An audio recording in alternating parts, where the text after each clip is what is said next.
সাইদ আব্দুল, আমি আপনার মন্তব্য শুনতে চাই। আপনি কিভাবে দেখছেন এবং সেখানে যে নতুন করে আসামিদের নাম আরও যুক্ত করার কথা বলা হচ্ছে সেটাও আমি শুনি যে এর আগে কেন করা হলো না, কারণ আমরা তো এর আগে থেকেই শুনছিলাম যে তাদের সম্পৃক্ততা আছে। 25 ফেব্রুয়ারি তারিখটা আসার পরেই মনে হয় যে বাংলাদেশের ইতিহাসে মানে এইটাই বর্বরোচিত একটা ঘটনা যেটা ঘটেছে সেই ব্যাপারটা আসলে স্মরণ করার ক্ষেত্রেও অনেক সময় অনেক দ্বিধা দেখা যেত। বহু বহু বছর পরে সম্ভবত ফর দ্য ফার্স্ট টাইম এটা ঘটার পরে রাষ্ট্রীয় সর্বোচ্চ প্রটোকলে একদম দায়িত্বশীল রাষ্ট্রের সর্বোচ্চ ব্যক্তি থেকে শুরু করে যারা শোকার্ত পরিবার আছে তারা মিলে একসাথে যেভাবে এইটাকে পালন করা হলো, ধরেন যে তারপরে এই ব্যাপারটাকে যেভাবে অ্যাটেনশনে নিয়ে আসা হলো, এই ব্যাপারটাকে আমি সাধুবাদ জানাই। এটা হওয়ার কারণে দেখলাম, কারণ ওই ভিকটিম ফ্যামিলির যারা যারা ছিলেন অনেক সোশ্যাল মিডিয়াতে তারা অনেক প্রশংসা করছেন যে না, প্রথমবারের মতো আসলে এইভাবে প্রধানমন্ত্রী তারেক রহমান থেকে শুরু করে অন্য সবাই যেভাবে নিয়ে এসেছে এই ব্যাপারটা তাদের দৃষ্টিতে খুব ভালো লাগছে যে তারা অ্যাটেনশন পাচ্ছে। কারণ এর আগে যেটা হতো, রাষ্ট্রপতির সামরিক সচিব যেতেন, প্রধানমন্ত্রীর সামরিক সচিব হয়তো বা যেতেন ফুলের ডালাটা নিয়ে, কিন্তু প্রকৃতপক্ষে তাদের প্রেজেন্সটা থাকতো, এমনকি বাহিনীর প্রধানগুলোর জায়গা থেকে অ্যাটেনশনটা কম থাকতো।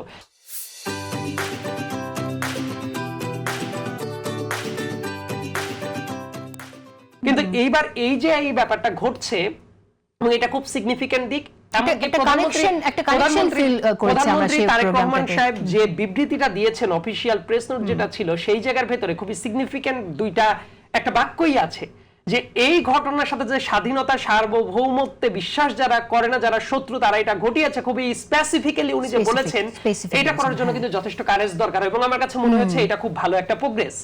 এবং যারা যারা শহীদ হয়েছিলেন, আমি পরম করুণাময় আল্লাহর কাছে দোয়া করি তারা জান্নাতে যারা যেন জান্নাত পায়, এবং একই সাথে দোয়া করি বাংলাদেশের ইতিহাসে যাতে এবং ভবিষ্যতে কখনোই যাতে এইটা বর্বরোচিত ঘটনা না ঘটে। অ্যাট দ্য সেম টাইম যারা এই কাজগুলো করেছে তাদের যাতে একেবারে সুস্পষ্ট ভাবে বিচারটা নিশ্চিত করা হয়। এখন আমি একটা কথা বলতে পারি যে এই ঘটনার সিগনিফিকেন্স কেন এত বেশি। বাংলাদেশ আসার পরে বাংলাদেশে দেখেন অল্প কিছু প্রতিষ্ঠান ছিল যে প্রতিষ্ঠানগুলোর মোরাল ভিত্তি ছিল খুবই শক্তিশালী। বাংলাদেশ আর্মির মোরাল কারেজটাকে ভেঙে দেওয়ার জন্য এই জাতীয় ঘটনাটা ঘটানো হয়, এবং আলটিমেটলি যেটা হয় এই ঘটনার পরবর্তী থেকেই শেখ হাসিনা যেভাবে একটা তাবেদার বাহিনী তৈরি করতে চেয়েছিল, অনেক ক্ষেত্রে তার মনের মতো করে ব্যবহার করতে পেরেছে। এই জন্য গুমের সাথে, কখনো খুনের সাথে, কখনো দেখবেন যে তার ইলেকশন ইঞ্জিনিয়ারিং এর সাথে যুক্ত হয়ে ওই যে প্রতিষ্ঠানটা ছিল আর্মি, তাদের হাতেও কালিমার দাগ লেগে গিয়েছিল। 18 সালের ইলেকশনের কথা তো মনে আছে। আর্মি যে আবার তাদের ওই হারানো ঐতিহ্যকে উদ্ধার করতে পেরেছে সেটা 2026 সালের এই ইলেকশন দিয়ে বোঝা যাচ্ছে যে তাদের খুবই সিগনিফিকেন্ট রোল ছিল, এবং এই কারণে প্রতিষ্ঠানটাকে তো আমরা এইভাবেই দেখতে চাই, এবং সেটা যে আবার রাইট ট্র্যাকে ফিরছে এটা খুব আশার ব্যাপার। এবং ওই টাইমে যেটা হয়েছিল, প্রতিবেদনটা যেটা প্রকাশ করার কথা সেটা কবে নাগাদ প্রকাশ করা হতে পারে? আমার কাছে মনে হয় যে এই প্রতিবেদনটা নিয়ে যে দুইটা কথা হয়েছে, যে আগে মনে হচ্ছিল যে এই প্রতিবেদনটা নতুন করে করা হবে কিনা, আবার কমিশনটা নতুন করে করা হবে কিনা আছে, কারণ আমরা দেখছি যে মহাসচিব বলেছেন যে তদন্ত, আমার কাছে কি মনে হয় এডিশনাল কোন তদন্ত যদি থাকে, যে ঠিক আছে আসামি হিসেবে নতুন কাউকে যুক্ত করার যদি দরকার হয়, সেজন্য তো ইনভেস্টিগেশনের দরকার হইতে পারে, সেটা অবশ্যই চলমান থাকা উচিত, এবং এটাকে আমি অ্যাপ্রিশিয়েট করি। এট দ্য সেম টাইম যে তদন্তটা অলরেডি হয়েছে কমিশনের মাধ্যমে, সবাই তো অ্যাপ্রিশিয়েটই করেছিল তখন যে না, ইউনূস সাহেবের আমলে একটা ভালো তদন্ত কমিশন হয়েছে, এবং তাদের যে রিপোর্টটা 70টা সুপারিশও ছিল সেটা বাস্তবায়নের জন্য কিন্তু আজকে গভর্নমেন্ট আবার ওই শহীদ পরিবারদের সামনে এই কথাটা বলেছে, এবং এটা চলমান থাকা উচিত। একই সাথে আরেকটা ব্যাপার, যারা শহীদ হয়েছেন এর বাইরেও সেনাবাহিনীর অনেক সদস্যরা ছিলেন, জুনিয়র অফিসাররা ছিলেন, যারা ওই টাইমে অ্যাকশন নেওয়ার জন্য পিলখানার বাইরে দাঁড়িয়েছিলেন শুধুমাত্র একটা কমান্ডের অপেক্ষায়। তাদেরকে কমান্ড দেওয়া হয় নাই, তাদেরকে দূরে রাখা হয়েছে। এমনকি এই ঘটনা ঘটানোর পরে একটা দরবার হলে শেখ হাসিনার কাছে যারা জবাবদিহিতা চেয়েছিলেন সেই অফিসারদের খুঁটে ধরে ধরে চাকরি থেকে বের করে দেওয়া হয়েছে। এমন কয়েকজন অফিসারকে তো আমরা ব্যক্তিগতভাবেও চিনি। রাজীব, ওই টাইমের ওই যে রাজীব সাহেবের কথা যদি বলি, সোবাইল সাহেবের কথা যদি বলি, তাদেরকে এখন কিন্তু আবার আর্মিতে উপরের টপ র্যাঙ্কে একটু নিয়ে গিয়ে তাদেরকে ওই অবসরের সম্মাননাটা দেয়া হচ্ছে। এগুলো খুব ভালো প্রোগ্রেস। একই সাথে বহু মানুষের চাকরি চলে গেছে, অনেক মানুষ ভিকটিম হয়েছে, যারা একটু কথা বলার চেষ্টা করেছে, যারা তাদের ভাইদের জন্য রোল প্লে করার চেষ্টা করেছে, তাদেরকে পরবর্তী সার্ভিস জীবন তামা করে দেওয়া হয়েছে।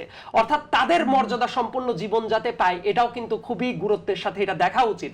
অ্যাট দ্য সেম টাইম এই প্রতিষ্ঠানগুলোর মেরুদণ্ড যাতে চিরকাল শক্তিশালী থাকে এবং এইভাবে যাতে ভেঙে না দেওয়া হয়, এটাও খুব গুরুত্বপূর্ণ ব্যাপার। এবং যারা যারা এই অপকর্মগুলো করেছে তাদের বিচারটা নিশ্চিত হওয়াটা জরুরি। এবং যদিও পিলখানার সাথে সম্পর্কিত না, বাট আর একটা ঘটনা, একজন মানুষের নাম একটু উল্লেখ করতেই হবে।